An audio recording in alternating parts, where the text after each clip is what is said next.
कुणाला तरी पाण्याचा विषय तो मार्गी लावायचा आहे, कुणाला नोकऱ्या पाहिजेत, बेरोजगारी खूप मोठ्या प्रमाणात बारामतीत वाढली आहे. असे ते त्यांचे सगळे कामं आहेत. ते एखाद्या वेळेस नेत्यापर्यंत त्यांना पोहोचू दिलं नाही काही लोकांनी, त्याच्यामुळे ती कामं तिथं अडकली असावीत आणि ही सगळी कामं आता आपण मार्गी लावायचा प्रयत्न करतो. आपल्यासोबत युगेंद्र पवार आहेत, आपण त्यांच्याशी बातचीत करूयात. मागच्या 10 दिवसात जवळपास 100 पेक्षा जास्त गावांचा दौरा तुम्ही केलाय, काय नेमकं प्रयोजन? आपण अख्ख्या तालुक्याचा दौरा घेतलेला लोकसभेच्या प्रचाराच्या वेळेस आम्ही सगळे फिरलेलो.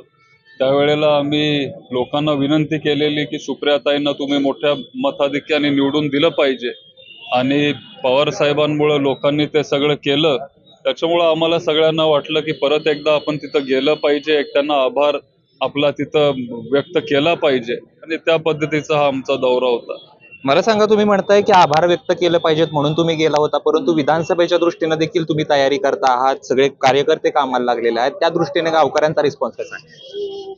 तर विधानसभा अजून डिक्लेअर व्हायचे आहेत, तारखा अजून डिक्लेअर झाले नाहीयेत. साधारण एक अंदाजे 2.5-3 महिने राहिलेत अशी चर्चा आहे. पण सगळ्या गावकऱ्यांचा प्रतिसाद खूप चांगला आहे. असं एकही गाव नव्हतं जिथं आपल्याला कमी रिस्पॉन्स मिळाला. सगळ्या गावांमध्ये खूप चांगला प्रतिसाद आहे. उलट उत्साह आता लोकांमध्ये वाढलाय आणि ते आम्हाला सगळ्यांना तिथं बघायला मिळालं. याचा फायदा तुम्हाला विधानसभेत होईल असं वाटते का? कारण दुसरीकडे सातत्यानं कार्यकर्ते मागणी करतात की आम्हाला युगेंद्र पवारांना उमेदवारी द्या. शरद पवारांकडे मागणी केली, 2 दिवसापूर्वी जयंत पाटील बारामतीमध्ये आले होते, त्यांच्याकडे देखील मागणी केली. ते युगेंद्र पवारांचं म्हणणं काय? युगेंद्र पवार प्रत्येक वेळेस हेच म्हणतात की अजून वेळ आहे, पण युगेंद्र पवार दौरा करतायत आणि त्यामुळे हा प्रश्न विचारला जातो, युगेंद्र पवार उभं राहणार का? नाही, काय आहे, एकतर पवार साहेबांसाठी आम्ही सगळे तिथं फिरतोय. बारामतीमध्ये खरं तर सुरुवातीला कोणच नव्हतं.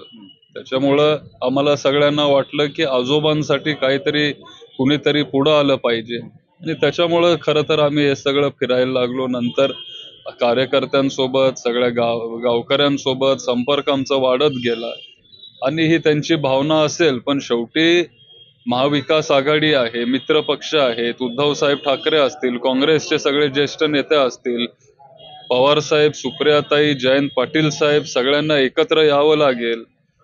जेव्हा ते ठरवतील, त्यांचा जो निर्णय असेल तो आमच्यासाठी तो फायनल असेल. बारामतीची जागा ही शरद पवार गटाची आहे.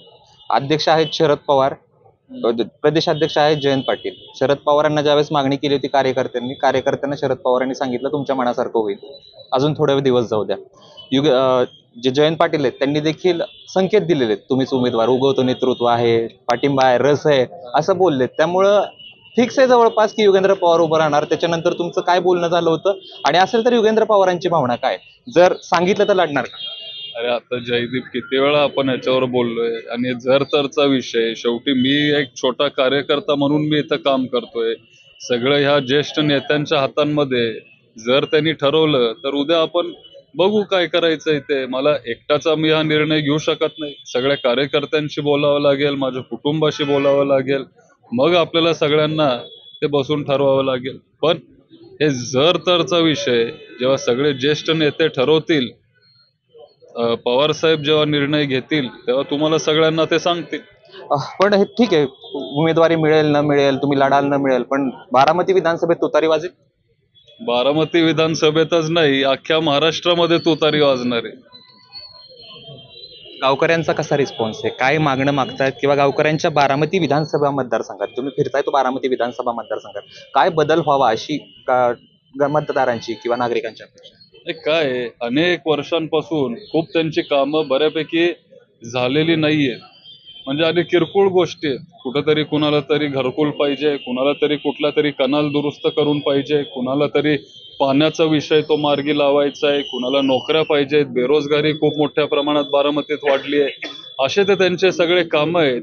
ते एखाद्या वेळेस नेत्यापर्यंत त्यांना पोहोचू दिलं नाही काही लोकांनी, त्याच्यामुळे ती कामं तिथं अडकली असावीत आणि ही सगळी कामं आता आपण मार्गी लावायचा प्रयत्न करतोय. अजित पवारांनी एक वक्तव्य केले एका वृत्तवाहिनीला, त्याच्यामध्ये ते असं म्हणाले की सुप्रिया सुळे यांच्या विरोधात पत्नीला म्हणजे सुनेत्रा पवारांना उभं नव्हतं करायला पाहिजे, ती माझी चूक झाली. कसं बघताय वक्तव्य? शेवटी ते खूप ज्येष्ठ नेते आहेत, ते माझे काका पण आहेत. त्यांच्यावर बोलण्या इतका मी मोठा नाहीये, त्याच्यामुळे ह्याच्यावर मला काय बोलायचं नाही. खूप खूप धन्यवाद. तर योगेंद्र पवार त्यांनी सांगितलेलं आहे की अजून या गोष्टींना वेळ आहे, विधानसभेच्या निवडणुकांना उमेदवार जाहीर व्हायला, पण ज्यावेळेस संधी दिली जाईल त्यावेळेस विचार करू, असं योगेंद्र पवार म्हणतात. कॅमेरा पर्सन धीरज सह जयदीप भगत, एबीपी माझा, बारामती. एबीपी माझा, उघडा डोळे बघा नीट.